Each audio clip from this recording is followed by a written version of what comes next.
दोस्तों लगातार अपनी मांगों को लेकर धरना चल रहा है और अपनी मांगों को लेकर धरना पे आई। आप पीछे भीड़ देख रहे होंगे कितना भयंकर भीड़ है और यहाँ पर बहुत बड़ी बड़ी मीडिया भी आती है और अपनी मांगों को लेकर यहाँ पर जरूर आइए, क्योंकि अगर आप आते हैं तो एकता में बहुत शक्ति होती है और हम लोग जायज़ मांग रहे हैं। और बात करें फ्रेंड्स कि हमारी मांगें बहुत जल्द पूरी होने जा रही हैं और इस वीडियो को लाइक शेयर कमेंट करके बताइएगा, सब्सक्राइब करेगा। आगे हम आपको दिखाते हैं सारी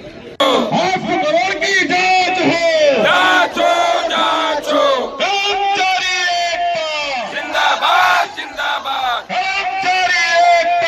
जिंदाबाद जिंदाबाद। योगी जी अब सुनो पुकार, हो रहा अत्याचार। योगी जी अब सुनो पुकार, हम पे हो रहा अत्याचार। योगी जी अब सुनो पुकार, हम पे हो रहा अत्याचार।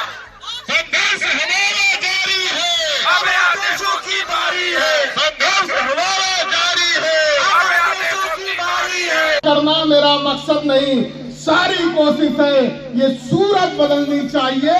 मेरे सीने में न सही तो तेरे सीने में ही सही हो, कहीं भी आग तो ये आग जलनी चाहिए। आज आपके बीच में अफसोस इस बात का है कि इतने लंबे समय से जो बेसिक इंफ्रास्ट्रक्चर के लिए जिम्मेदारी दी गई है वो अपनी नैतिक जिम्मेदारी निभा करके अपने दायित्व का अनुपालन कर रहे हैं, लेकिन उनकी मांग नहीं मानी जा रही। अगर उनकी मांग नहीं मानी जाएगी तो ये रानी के पेट से पैदा होने वाले राजा के राज्य नहीं है, लोकतंत्र से पैदा होने वाले प्रतिनिधि की सरकार है। उस प्रतिनिधि को सबक सिखाने का समय भी आ जाएगा, उसे भी करना चाहिए। दी जाती है ये आईएएस लॉबी बड़े आराम से कह देती है इन पे अगर पेंशन दिए जाएंगे, ओल्ड पेंशन दिए जाएंगे तो सरकार पे बोझ पड़ेगा, और तुम्हें पेंशन दिए जाएंगे तो सरकार पे बोझ नहीं पड़ेगा। शर्म है आती है कि नहीं आती? तुम 1.5 लाख रुपए पेंशन लो, सरकार पे बोझ नहीं बढ़ने वाला। जो चीफ इंजीनियर हो जाए 1.5 लाख रुपए पेंशन ले, सरकार पे बोझ नहीं बढ़ रहा। लेकिन एक व्यक्ति जिसके 18,000 रुपए तनख्वाह देने पे तुम्हें अफसोस हो रहा है, अगर उसको पेंशन लास्ट तक जाते जाते 50,000 रुपए पहुंच जाएगा, 25,000 रुपए पेंशन देने पे तुम्हें ये कह रहा सरकार पे बोझ नहीं पड़ रहा, बल्कि सरकार पे बोझ नहीं पड़ रहा है, बढ़ रहा है, ये बोझ बढ़ रहा है। तुम ये कहना चाहते हो कि जो गरीब आदमी है, जो दबा कुचला आदमी है, कमजोर है, मजलूम है, उसे उठने का अधिकार नहीं है, तो ये नहीं चलेगा। स्वीकार भी नहीं होगा। और आज आपके बीच हम इसीलिए आए हैं कि आपके आंदोलन को विस्तार देना है, और जब आपके आंदोलन को विस्तार हम जैसे लोग देंगे तो यकीन मानिए कि सरकार को झुकना पड़ेगा, भ्रष्ट ब्यूरोक्रेसी को भी झुकना पड़ेगा, और ये मानना भी पड़ेगा। आप सभी लोग जानते हैं, सब लोग जानते हैं कि जो ये मांग पत्र रखा गया है, क्या मांग पत्र में कोई ऐसा बिंदु है जो बिंदु संविधान के प्रतिकूल है? जब संविधान के प्रतिकूल कोई मांग नहीं रखी गई है तो तुम्हारी हैसियत नहीं है किस मांग को लंबे समय तक दबा दो, तुम्हें स्वीकार ही करना पड़ेगा। बस जरूरत इस बात की है कि लड़ाई जब लड़नी पड़ती है तो तरीके से लड़नी पड़ती है। अगर लद्दाख में चाइना ने युद्ध छेड़ दिया तो हम आप नहीं लड़ने जाएंगे, फिर कौन लड़ने जाएगा? सिपाही, हमारे मिलिट्री के लोग लड़ने जाएंगे जो ट्रेंड है। और अब ये लड़ाई अनट्रेंड से बढ़कर के ट्रेंड के हाथ में आई है, तो ये लड़ाई जरूर सफल होगी। टेक्नोलॉजी का गेम है, ये लड़ाई टेक्निक और टेक्नोलॉजी दोनों के हाथ में, और ये लड़ाई संविधान के जो मर्मज्ञ लोग हैं अब उनके हाथ में भी आ गई। संविधान के प्रतिकूल व्यवहार करने वाले लोगों को झुकना पड़ेगा, और नहीं झुकोगे तो संविधान की मर्यादा की धज्जियां उड़ाने वाले लोग देशद्रोही हो, करार नहीं दिए गए हो, वो भी करार दिए जाओगे और दंड भी दिया जाएगा। इसलिए अभी हमने देखा फालतू के लोगों को सम्मान दिया जाता है, काम के लोगों को कभी सम्मानित नहीं किया जाता। इसलिए हम लोगों ने तय किया है जो चौकीदारी करने वाले लोग हैं, जो सफाई करने वाले लोग हैं, उनको सम्मानित किया जाएगा।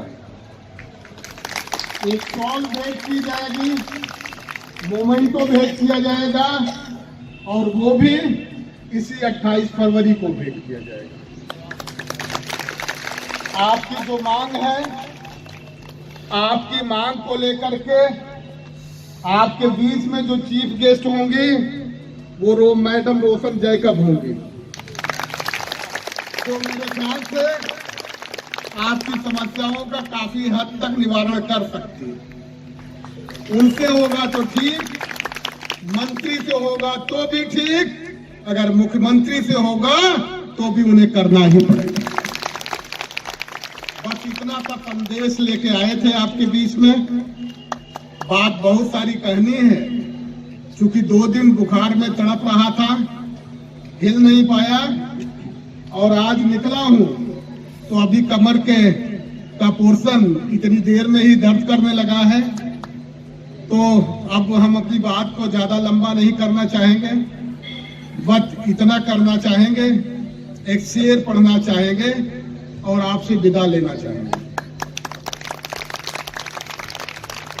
झोपड़ी झोपड़ी कतरे शबनम को तरस जाती।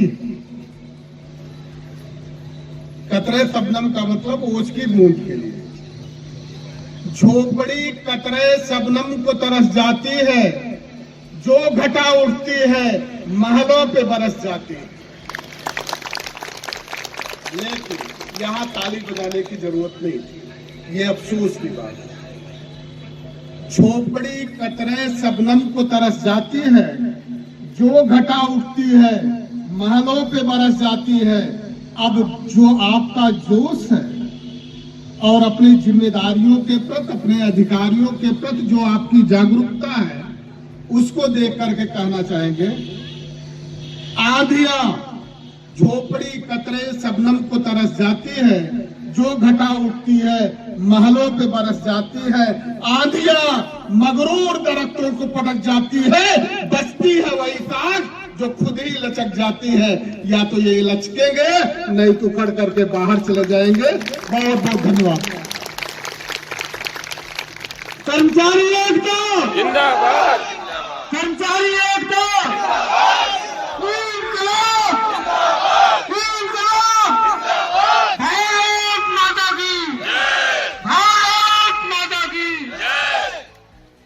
साथियों, हमारे बीच में हमारे आंदोलन का हिस्सा बनने के लिए हमारे बीच में ऐसी शख्सियत का आगमन हुआ। हमारे बीच में माननीय जी बैठे हुए हैं। मैं माननीय पीसी कुलीन राष्ट्रीय भागीदारी आंदोलन में उन्हें सादर बंधन में अभिनंदन करते हुए मैं आमंत्रित करता हूं कि मंच पर आए, हम समस्त कर्मचारियों का उत्साहवर्धन करें। तालियां साथियों।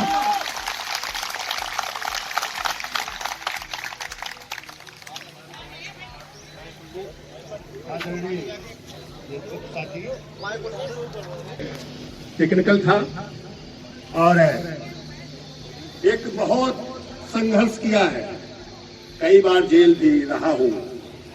साथियों, सारे निगमों का नेतृत्व मैं करता था। मैं ये परिचय आपको दे देता हूं।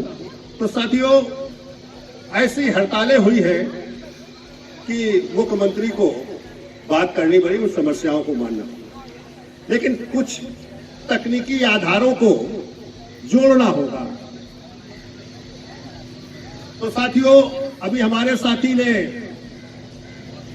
जो विचार रखे हैं, बहुत महत्वपूर्ण विचार रखे हैं और आपको 28 फरवरी को आमंत्रित भी किया है। उसमें आपको सम्मान भी करेंगे। हम सब लोग आप सबको एक ऊर्जा बढ़ाने का काम करेंगे, क्योंकि ये लड़ाई जो है अधिकारों की, ये खुद लड़ना पड़ेगा और खुद जीतना पड़ेगा। दूसरे लोग केवल सहयोग कर सकते हैं, साथ दे सकते हैं, क्योंकि हम उस रास्ता के भोगी हैं। और उसे चाहे कल्याण सिंह की सरकार रही हो, चाहे मायावती की सरकार रही हो, चाहे अखिलेश की रही हो, मैं सब में जेल का साथी भी बना हूं और समस्याओं को भी हल करा के आया हूं। वो लोग सम्मान के साथ मुझे छोड़ा, लेकिन हम लोग तकनीकी आधारों को, चूंकि सारे निगमों का मैं ट्रेड यूनियन में था, उसको चलाता था। तो साथियों, उस तकनीकी को आधार बनाना होगा। जैसे भाई ने अभी जो कहा है 28 फरवरी को सम्मान देने का, तो उसमें आपको करना क्या होगा? देखिए, पूरी बात होनी चाहिए, क्योंकि आपका मुख्य मकसद तो यह है कि हमारी समस्याओं से निजात दिलाना। क्योंकि सम्मान अलग चीज है, लेकिन इस समस्याओं का समाधान होगा तभी हमारा सही सम्मान होगा। क्योंकि आपको अधिकार से वंचित किया जा रहा है, आपके अधिकार छीने जा रहे हैं। जो संविधान में दिया है वो नहीं दिया जा रहा है। और दूसरा, जो हमारे ऊपर जो शासन कर रहा है, आज वो लोकतंत्र की जगह फिर से राजा बनने की कोशिश कर रहा है। इसलिए समस्या का हल नहीं है, इसलिए बातचीत नहीं हो रही है कि ये राजतंत्र चलाना चाहते हैं। आज ये समस्याओं पर कोई बहुत बड़े बड़े आंदोलन हो रहे हैं देश में, लेकिन किसी से बात नहीं हो रही है। चाहे ये सरकार हो, चाहे वो सरकार हो, किसी से बात नहीं हो रही। हाँ, ये माना कि ब्यूरोक्रेट सबसे बड़ा अपराधी है, लेकिन वो कारण तो सरकार है, क्योंकि सरकार उसको बचाती है, सरकार उस काम को रोकती है। यदि रोकती नहीं है तो ब्यूरोक्रेट पर सवाल क्यों नहीं खड़े? क्योंकि कंट्रोलर तो वही है, सरकार है। ब्यूरोक्रेट को ठीक करने का, ब्यूरोक्रेट जो चोरी कर रहा है, जो सबके हकों को छीन रहा है, एक तरह से अपराधी है वो। इस देश में जो न्यायपालिका है वो भी निर्णय नहीं ले रही। ये तो इन सारी चीजों को हमें समझना होगा। दूसरी बात, अगर शक्ति बनाना है तो आपको चेन सिस्टम से जुड़ना होगा, चेन सिस्टम से जुड़ना होगा। और आप एक साथ, चेन सिस्टम का मतलब है नेटवर्किंग सिस्टम से, क्योंकि लड़ाई बहुत होती चली आई है देश में, हजारों साल से संघर्ष होते चले आए हैं, और कभी कुछ मिल गया, कभी नहीं मिला, ये रहा है। कभी जो है संविधान पर उसमें कुछ नहीं होता है, उससे व्यक्तिगत उसकी शक्ति पर होता है, जनशक्ति पर होता है। तो जनशक्ति को उस कानून से जोड़ने का है कि जनशक्ति हम चेन सिस्टम से बनाए। यहाँ लोकतंत्र जो इस देश की सरकारें बनाता है, केवल सरकार तक सीमित रहता है, उसे हमें समाज में लाना है। अगर लोकतंत्र को हम समाज में ले आए तो इस देश में कोई भी समस्या, किसी की भी समस्या हल होगी, उसको कोई रोक नहीं सकता है, समस्या हल होगी। लेकिन हम सभी लोग आज तक लोकतंत्र के मतलब को नहीं समझा। लोकतंत्र के माध्यम से सरकार बना लेना, फिर राजा की तरह काम करना है। राजा की तरह हम प्रजा के रूप में हैं, जबकि हम प्रजा नहीं है। इस देश में हम हिस्सेदार हैं। यह देश जितना उनका है उतना मेरा भी है। आपका वोट का मूल्य बराबर है, आप इसे समझिए। यह देश हम सबका है, किसी एक का नहीं है। लेकिन कारण यह है कि हम उस बात को समझते नहीं। आज तक लोकतंत्र के माने नहीं समझ पाए हैं। लोकतंत्र बाखूबी जानते हैं, केवल ये लोकतंत्र की बात करते हैं। लोकतंत्र के माने जिस दिन समझ जाओगे, उस दिन इस देश में आप ही नहीं, इस देश में किसी के ऊपर भी कोई समस्या होगा उसका निदान होगा, और यही सरकारें करेगी। जो सरकार जाएगी वो करेगी। कितनी भी बड़ी अपराधियों की सरकार बने तब भी वो उसको समाधान करना होगा, अन्यथा वो सरकार में नहीं रह सकता है, इस देश का हिस्सा नहीं बन सकता है। इस देश को या तो छोड़ने के लिए मजबूर होगा या फिर नाबूद हो जाएगा। ये तय है। आज तो सरकारें चल रही है, ये अपराध से चल रही है, ये अपराधियों को संरक्षण दे रहे हैं वो हर स्तर पर। तो आपको समझना होगा कि हम उस लोकतंत्र को समाज में लाना है, जिसे हम भागीदारी कहते हैं। भागीदारी, यह देश हम सबका है, तो सबकी भागीदारी होनी चाहिए। जो कानून व्यवस्था है, जो संविधान है, जो जिसके काम के आधार पर जो जिसके ड्यूज बनते हैं उसको मिलने चाहिए। हर तरह हम हिस्सेदार हैं, हम ज्यादा नहीं मांग रहे हैं, लेकिन हम वो तो चाहिए जो कानून कह रहा है, जो इस देश का संविधान कह रहा है, जो हमारी क्षमता है, कार्य क्षमता है, उसके आधार पर जो हम वर्क कर रहे हैं, तो उसका हमें प्रोत्साहन मिलना चाहिए। उसके वेतन भत्ता सुविधाएं हमको दी जानी चाहिए, लेकिन ये नहीं दी जा रही है। इसका लिए कहीं हैक हो रहा है, कहीं चोरी कर रहा है। तो राजशाही में हुआ करता था कि जो राजा कहता है वही होगा, और जो उसके ब्यूरोक्रेट होता था वो उसका सामान्य बनाता था। तो मनचाही तरीके से किसी को सजा देना, किसी के तमाम तरह के उत्पीड़न होते थे, मनचाही तरीके से होते थे वो। तो आज लोकतंत्र की तो बात है, लोकतंत्र से चुने तो जाते हैं, लेकिन इसके बाद लोकतंत्र को भी हैक करते हैं और लोकतंत्र के साथ जाते हैं, फिर इसके बाद वो राजा की तरह काम करते हैं, हम प्रजा हो जाते हैं। तो इसलिए अधिकारों का हनन हो रहा है। तो साथियों, मेरा एक ही बात है कि आप सबसे पहले चेन सिस्टम से जुड़िए, नेटवर्किंग सिस्टम से, और जिस दिन आप जुड़ जाएंगे तो इस देश में हर एक खड़ा होगा, तो इस देश के जो लोकतंत्र है वो भी ठीक हो जाएगा। क्योंकि आज हम उसको खुला छोड़ देते हैं, हम वोट देते हैं, हम उसे जिता के भेजते हैं, फिर हम उसके हाथ जोड़ते रहते हैं। हम अपनी समस्याओं को बातचीत नहीं करते, क्योंकि हम इस देश के हिस्सेदार हैं, लेकिन हमारी तो बातचीत से हल होना चाहिए समस्या का। क्योंकि भाई जो बातचीत हो उसके आधार पर होना चाहिए, क्योंकि हम हिस्सेदार हैं। जिस तरह वो हक रखता है उसी तरह मेरा हक है, लेकिन आज हम प्रजा के रूप में। तो ये सवाल जो खड़े हो गए हैं, और इस देश के खास तौर से जो सत्ता में या विपक्ष में है, उनके सबके वही है कि पहले कभी वो सत्ता में थे तो वो भी यही काम करते थे, क्योंकि मिलाड़ जुलाड़ चलते थे ना, मनमानी ढंग से वो भी करते थे। वो भी ब्यूरोक्रेट को महत्व देते थे। ब्यूरोक्रेट को तो भाई ठीक करने का तो राइट, हम तो नेता आपको बनाया है, तो वो गलती कर रहा है तो आपको देखना है ना। तो ये सारी चीजें हैं कि जिस दिन हम अपनी ताकत को समझ जाएंगे तो हम अपनी ताकत बना देंगे, तो फिर वो नेता भी हमारे वोट से जाएगा, फिर वो पैसे से नहीं जाएगा, फिर वो अपनी बाहुबली ताकत से नहीं जाएगा, फिर हम डर से उसको नहीं देंगे, फिर अपने उस नेता के माध्यम से उसको जो हमारा नेतृत्व देगा सही, उसको हम वोट देके भेजेंगे। तो ये जब होगा तो फिर वो जात व्यवस्था फिर अलग हो जाएगी, तो घर के अंदर रहेगी। फिर बाहर जब हम जाते हैं तो बिना जात के, बिना धर्म के फिर एक साथ होंगे, हम सभी एक साथ होंगे, तो फिर सही निर्णय भी होगा। ये नहीं कि नहीं ये मेरी बिरादरी का है, ये मेरे धर्म का है, ये अपराधी भी है तो फिर हम उसी के साथ चले जा रहे हैं। यही तो कारण चला रहा है, और हम आस्था से जुड़े रहते हैं, तो वो कितना भी गलत कर रहा है लेकिन आस्था से उसको हम जिता के भेज रहे हैं। तो ये सारी चीजें खत्म होंगी जब चेन सिस्टम से जब जुड़ोगे। पूरे देश की आपकी समस्या है, दूसरे अभी बाहर बैठे हैं जो 69,000 कर्मचारी, तो उनकी भी समस्या है। तो समस्या वाले जितने हैं सबको एक साथ खड़ा होना पड़ेगा। इस समस्याओं का अगर हल करना है तो जनशक्ति को मजबूत करनी है कि यह देश की केवल समस्याओं के निस्तारण के लिए।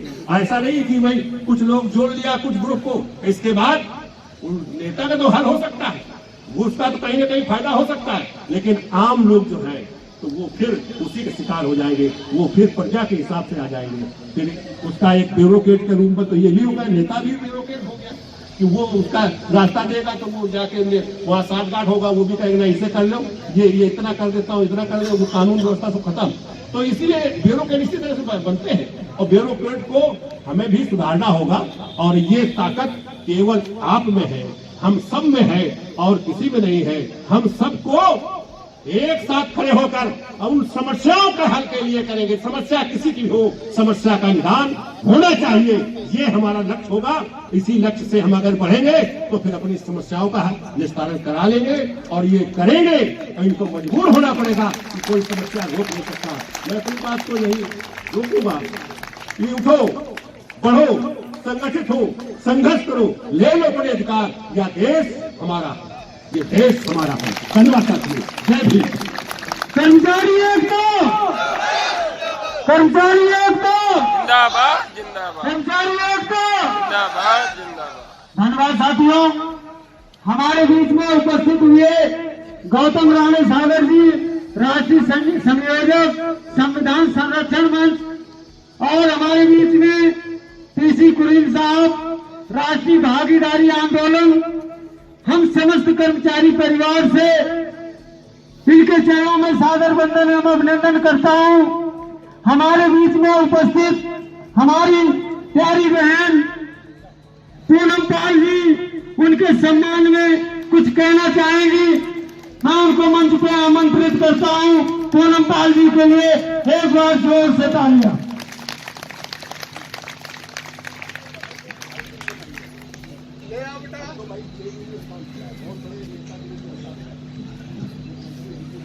करते हैं और हमारे प्रांगण में उपस्थित अतिथिगण और हमारी मोटिवेशन टीम का वंदन एवं अभिनंदन करते हैं।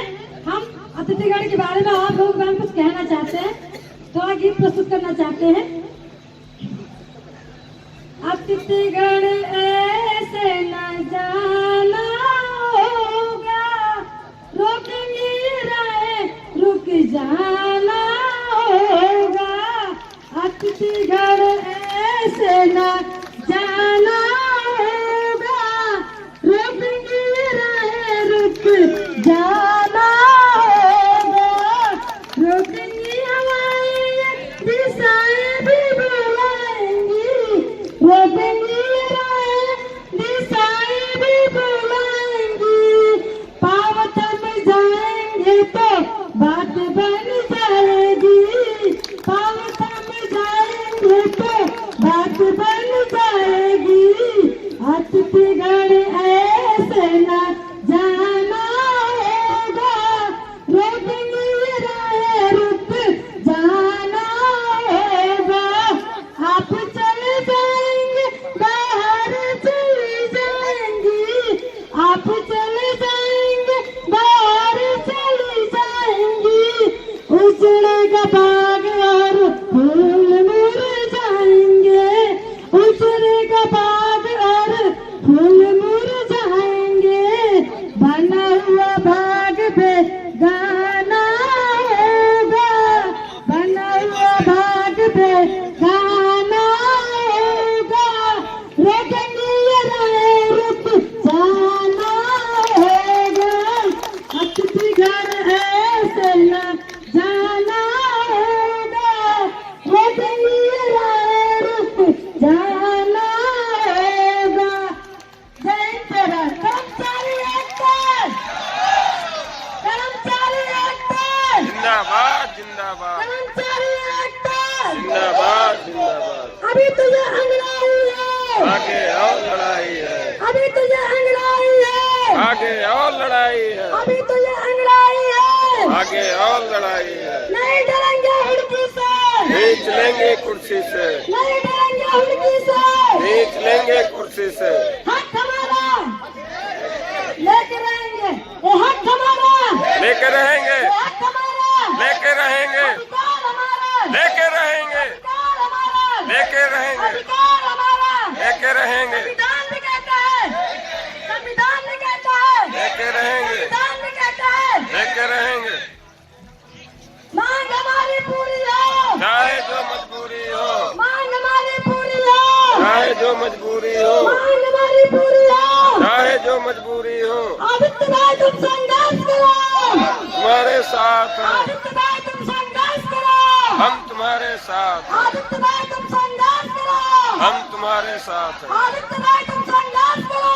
हम तुम्हारे साथ हैं। आभार दो, हम एक हैं, आभार दो, हम एक हैं, आभार दो। हम एक हैं। नहीं डरेंगे हुड़की से,